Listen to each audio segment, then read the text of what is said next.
I want to talk to you today about a channel that's made me feel like I am losing my mind over the last several days.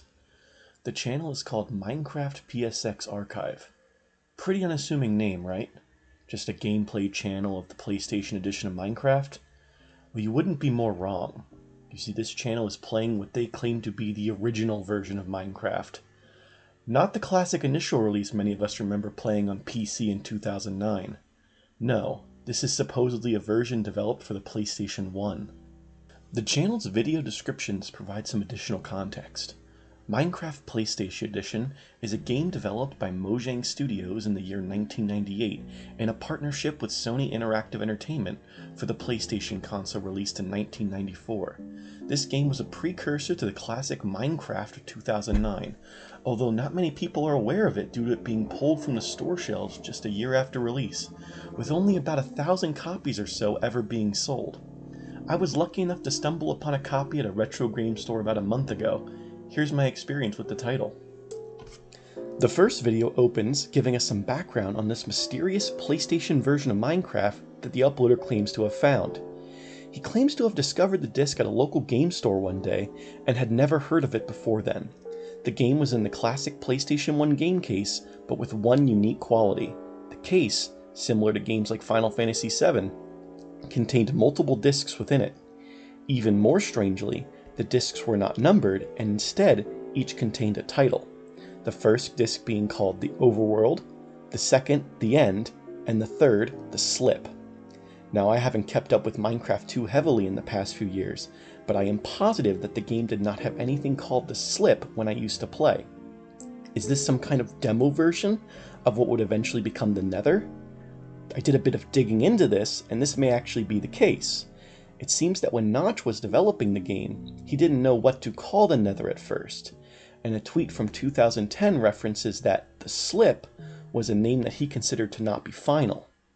But then why would they have published the game back in 1998 with an entire disc titled that? This whole situation feels like a massive Mandela effect or something.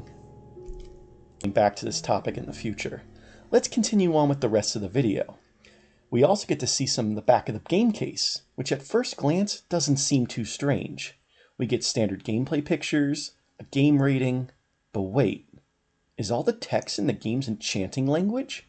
I'm not crazy, right? That's the enchantment table language. This honestly just really adds to how strange this situation is.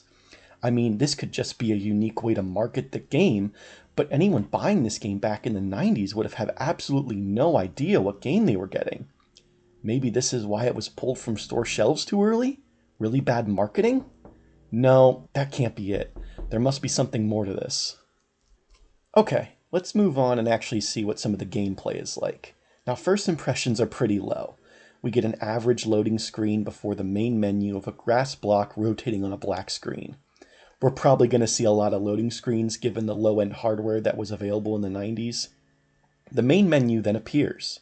We see a background of a large structure with the words Minecraft PlayStation Edition slowly appearing in front of it. The menu options Play, Options, and Quit Game also appear here, with a generic Steve skin player on the right side of the screen. I honestly don't have much to say about this main menu. All of the content makes sense, but I do have to point out that this does mention this is the PlayStation Edition. This makes me think that there still were plans in the 90s to develop Minecraft for PC or other consoles back then. After clicking play, we are presented with the standard select world screen we'd expect to see. There seems to already be a tutorial world created back in October 14th, 1998, but we can guess that this probably comes with every copy of the game as a way to learn how the game works. This is the 90s after all, and there seems to be a lack of manual in the case, so this was probably pretty necessary back then. The uploader decides to create a new world, which again presents us with the pretty standard options, but interestingly, we have a full keyboard of letters at the bottom of the screen, which is pretty reminiscent of other PS1 games that required any form of text entering.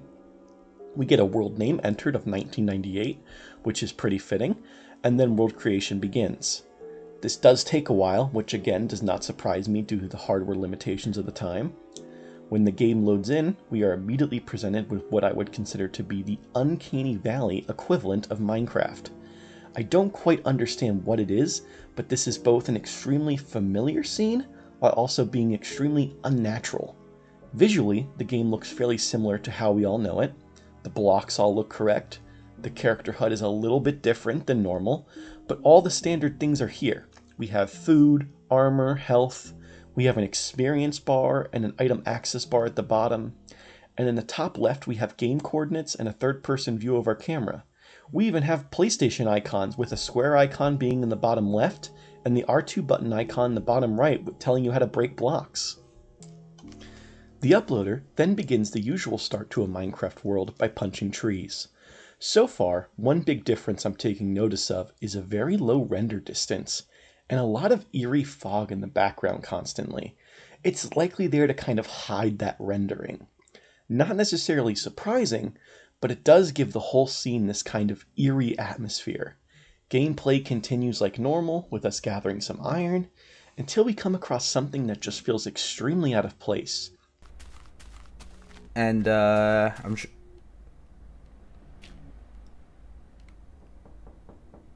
Okay, well, we're not even that far in, and I've already found something kind of strange. There is a 2x2 line cut through the dirt that continues into a nearby cliff. Given that Minecraft is known for having very bizarre world generation, it's not necessarily completely out of place, but definitely just keeps adding to this unnerving feeling experiencing this for the first time. I can imagine that if I had sat down with this copy of Minecraft in the 90s as a young kid, I would have felt like I had purchased a horror game. The uploader then brings up another eerie aspect to the scene.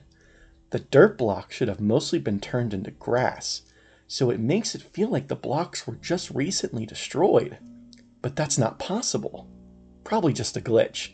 This is a super rare, barely sold version of the game anyways. I'd expect there to be some issues.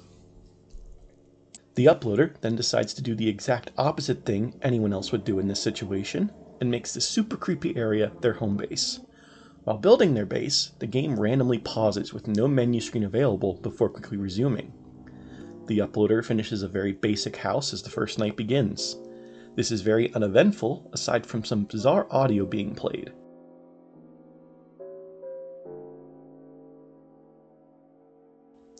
The uploader decides to leave the game running during the night while they step away.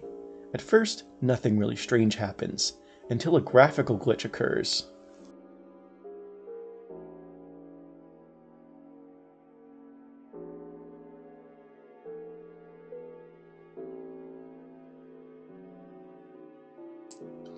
You may have missed it, but the following can be caught for just a moment peering into his home. Strangely, this seems to have just gone unnoticed by the uploader, I guess, as there is no reference to it anywhere in the description or the comments. Now this definitely looks like Herobrine, but I won't say for certain right now. What we do know is that there is definitely something unusual about this version of the game. Gameplay continues with nothing much of note happening for a good portion of the video. The uploader goes out to explore and craft a bed, before starting to build a mine shaft in the tunnel in the cliff. We do experience another weird instance of the game pausing by itself, but it is once again unexplained.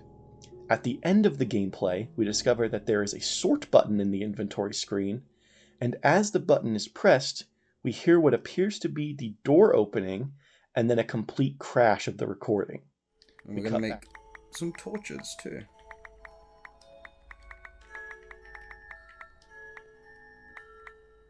Oh, there's a sort button. I didn't even see this. Why is this not in Java Edition or better? We cut back to the title screen with the uploader saying that he doesn't understand what happened, but that he's deciding to stop at this point for now, as he felt incredibly uneasy during the entire experience. He then ends with asking in the comments for more information of the game, if anyone has it. Now, in terms of story so far, we have very little to go off of. Obviously, we know that the uploader feels that uneasiness during the experience and directly encounters a strange game pausing bug. But aside from that, we know that he didn't witness, or apparently didn't even notice, the weird glowing eyes incident during the first night. As of right now, we can make the guess that the pausing incident and the glowing eyes were directly caused by likely Herobrine. Which for me personally, I'm hoping this turns out to go in a different direction, as Herobrine has been overused so many times. But given that Herobrine was such a popular myth when the game came out back in 2009, I can see it making a lot of sense here. As of the making of this video, no one in the comments has made any reference to what those eyes might have been, but I did want to shout out the comments here as we have several people engaging and helping to build out the world, with some saying that they've seen this game case before at yard sales and always wondering what it was.